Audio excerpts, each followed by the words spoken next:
You know what's wild? Most people spend their lives working with money, but they've never actually understood how it works. Not the textbook definition, the real system. The invisible rules that decide whether you struggle or sleep peacefully at night. Here's the truth. Nobody explains it. The people who benefit from you not knowing, they're the ones writing the rules. And that's exactly what I'm going to show you today. So, what is money? Most say it's a medium of exchange or a store of value. Technically true, but incomplete. Really, money is just trust. It's a collective agreement that pieces of paper or numbers on a screen have value. Fiat currency has no intrinsic worth. Its power exists because we all agree it does. When you get a paycheck, you're not getting wealth. You're getting a claim on wealth, a promise. And if people stop believing in it, it disappears. Centuries ago, a few people realized that controlling this trust means controlling everything. Banks, governments, institutions, they built the system to feel mysterious. Most people never question money.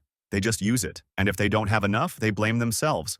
That's by design. Here's how it really works. When you deposit money in a bank, it doesn't just sit there. The bank loans it out. Most of the money in the system doesn't even exist physically. It's created digitally through debt. Your salary, your savings, a huge portion of the economy, all rely on someone else paying interest on a loan. And if they default, that money vanishes. The system requires debt to grow. Every loan comes with interest, which means more money has to be borrowed to pay it back. It's a cycle. Debt becomes normal. And here's the kicker. Most people live in it willingly, thinking it's their fault. There are psychological hooks built in. Status signaling. Expensive cars, phones, houses. They train you to want things before you can afford them. Debt is time travel for consumption. You feel rich today and pay for it for decades.